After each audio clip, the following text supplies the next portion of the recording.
गाने का ट्राई करता है, मगर वो कोई नॉर्मल स्नेक थोड़ी था। स्नेक से बचने के चक्कर में वो खुद जाकर रिवर में गिर पड़ता है, जहाँ स्नेक भी आ गया था। वो स्विम करके खुद को बचाने का ट्राई करता है, मगर तब तक स्नेक उसे अपनी पूंछ से जोर से पकड़ लेता है। वैंग अपने आप को छुड़ाने की पूरी कोशिश करता और टेलीपोर्ट करके क्यूब स्पेस में जाने की भी, मगर सिस्टम उसे वार्न करता है कि अगर उसने अभी इस हालत में टेलीपोर्ट किया तो स्नेक भी उसके साथ टेलीपोर्ट हो जाएगा।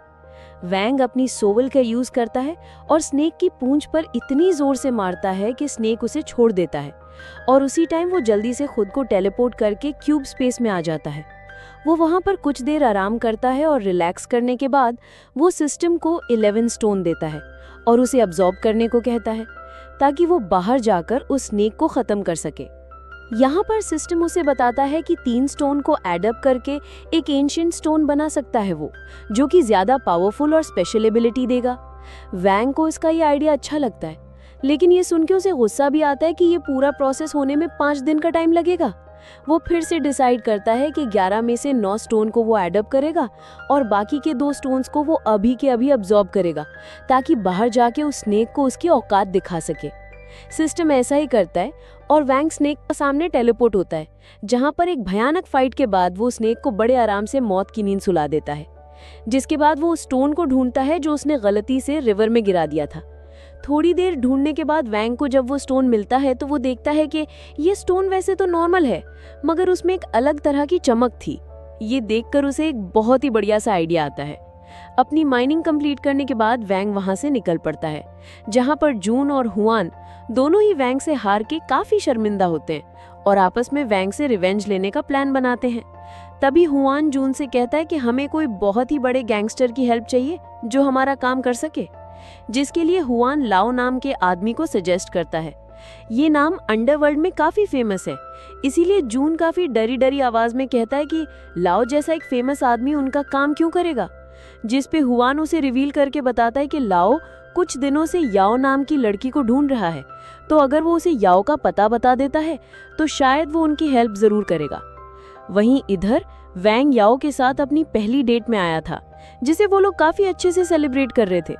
पूरा दिन एंजॉय करने के बाद डिनर करते हुए वैंग याओ को प्रेजेंट के तौर पर वो जेमस्टोन देता है, जिसे उसने माइनिंग से निकाला था।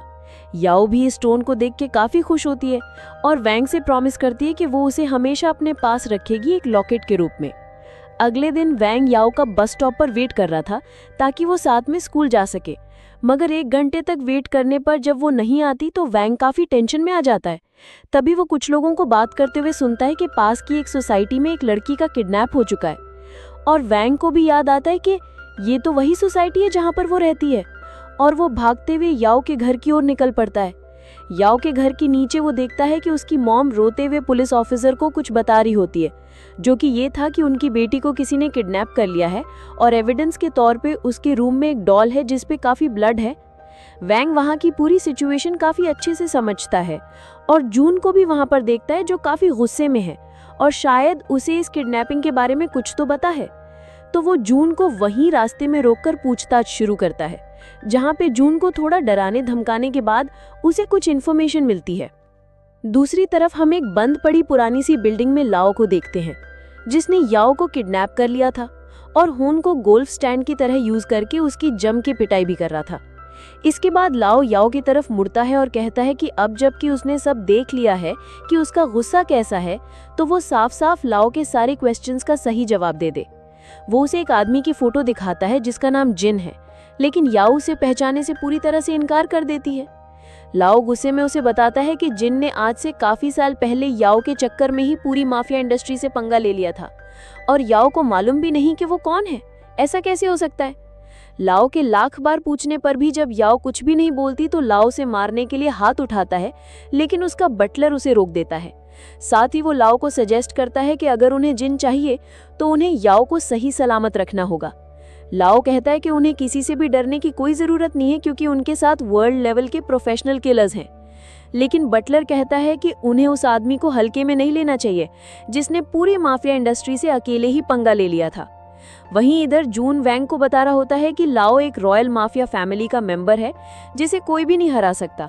लेकिन एक दिन एक अनजान आदमी जिन आता है और लाओ को बड़ी बुरी तरह से सिर्फ हराता ही नहीं है बल्कि उसकी 2 फिंगर्स भी काट देता है, जिसका गुस्सा आज तक लाओ के ऊपर सवार है।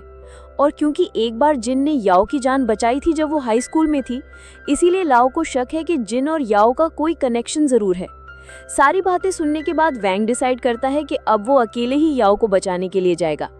वैंग याओ के लॉकेट को सेंस करते हुए उसकी लोकेशन तक पहुंच जाता है, जहां अंदर जाने से पहले उसे सिस्टम की तरफ से नोटिफिकेशन आता है कि जिस स्टोन को मर्ज करने के लिए 5 दिन का टाइम लगना था वो ऑलमोस्ट कंप्लीट हो चुका है और मैक्सिमम 30 मिनट्स में पूरी तरह रेडी हो जाएगा। बिल्डिंग के अंदर से लाओ देखता है कि वैंग वहां तक पहुंच चुका है, जिस पर लाओ का एक किलर उससे बोलता है कि वैंग को सिर्फ वही मारना चाहता है क्योंकि वैंग के साथ उसका पुराना हिसाब चुकता करना है।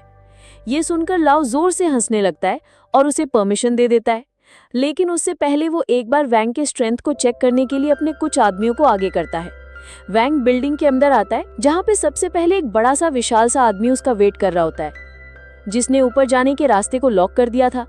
उस लॉक पर एक स्पेशल स्पेल था जिसे सिर्फ उसकी चाबी से ही ओपन किया जा सकता था।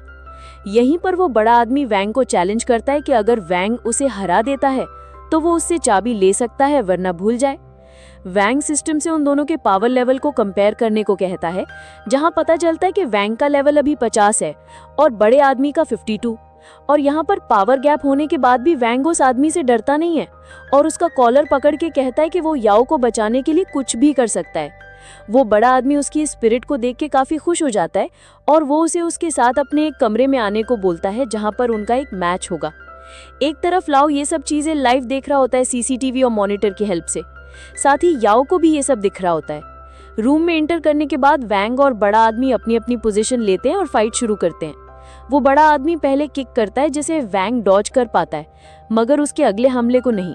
बड़ा आदमी वैंग के पेट में वार करता है, जिससे वैंग डॉज तो कर लेता है मगर उसके इम्पैक्ट से दूर जाकर गिरता है। अब वैंग को भी गुस्सा आ चुका था और अब वो उस आदमी के बड़े से बॉडी का फायदा उठाता है और उसे एक हैमर समन करके जोर से हिट करता है।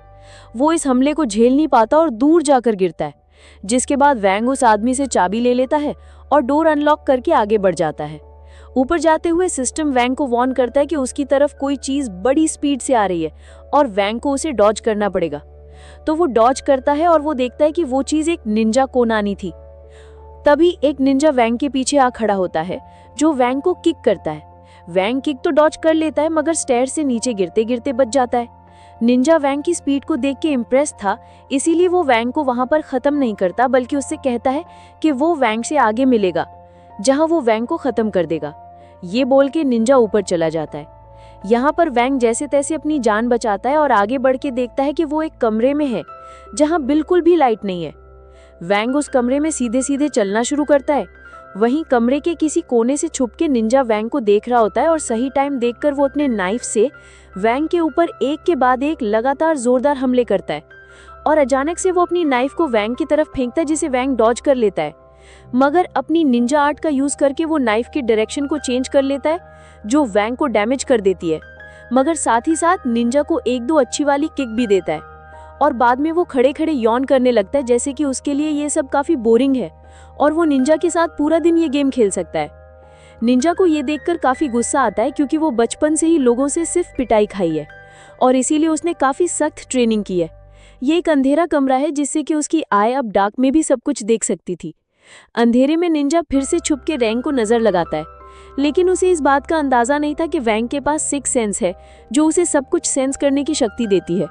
मगर फिर भी वैंग ऐसा दिखाता है जैसे उसे कुछ भी दिख नहीं रहा हो। निंजा इस बात का फायदा उठाता है और वैंग पर हमला करने का ट्राई करता है, मगर क्योंकि वैंग को सब कुछ दिख रहा होता है इसीलिए वो इजीली निंजा के अटैक को डॉज कर लेता है, जिसके बाद वो एक बेसबॉल बैट को समन करके निंजा को वहीं पर हरा देता है। निंजा को हराने के बाद वैंग आगे के रूम में जाता है, जहां उसे एक मिडिल एज्ड मैन दिखता है जिसकी बॉडी काफी सॉलिड थी और माइंड एकदम काम, और वो वैंग का ही वेट कर रहा होता है। वो बुढ़ा वैंग की तारीफ करता है कि तुम इतनी दूर आ गए हो, लेकिन वैंग उसकी बातें पूरी नहीं होने देता और पूरी ताकत से उस पर बेसबॉल बैट से वार करता है। लेकिन बुढ़ा उसके वार को रोक लेता है, उसे खींचता है और जमीन पर पटक देता है। जब वो देखता है कि वैंग अभी भी होश में है तो वो अपना लेवल को और भी आगे बढ़ा देता है। तभी क्यू वैंग को बताता है कि जेमस्टोन मर्ज होने में सिर्फ 1 मिनट बचा है। वैंग कॉन्फिडेंट होता है कि वो 1 मिनट तक फाइट कर सकता है। तभी बुढ़ा उसकी गर्दन को लॉक कर देता है। वैंग अपने स्टोरेज से एक नाइफ निकालता है, लेकिन बुढ़ा उसे भी रोक लेता है। तभी वैंग टेलीपोर्ट करके नाइफ को दूसरे हाथ में ले आता है और उसे अच्छा खासा चोट पहुंचाता है। खुद को छुड़ाने के बाद वैंग उस पर मुक्का मार देता है, लेकिन उसका हाथ ही दर्द होने लगा था। वो बुढ़ा अपनी मसल फ्लेक्स करता है और कहता है कि वैंग के पास उससे लड़ने की ताकत नहीं है। फिर वो जमीन में एक गड्ढा कर देता है एक ही पंच में और वैंग पर लगातार अटैक करता है। वैंग बार बार गिरता है और जितनी भी कोशिश करता है वो उसे चोट तक नहीं पहुंचा पाता। वैंग कहता है कि वो याओ को बचा के रहेगा, लेकिन वो बुढ़ा उसके हाथ को ही तोड़ देता है और उसे पिलर से चिपका के जोर से मुक्का मार के बेहोशी कर देता है। वैंग जमीन पर पड़ा होता है जब क्यूब उसे बताता है कि जेमस्टोन अब मर्ज हो चुके हैं और उसके स्टैट्स काफी इंक्रीज हो गई है। वैंग को अंदर से एनर्जी फील होती है और वो उठता है। अब वो कहता है कि वार्म अप खत्म हो गया है, अब असली फाइट होगी। इसी कमाल के सीन के साथ हमारा ये एपिसोड खत्म हो जाता है।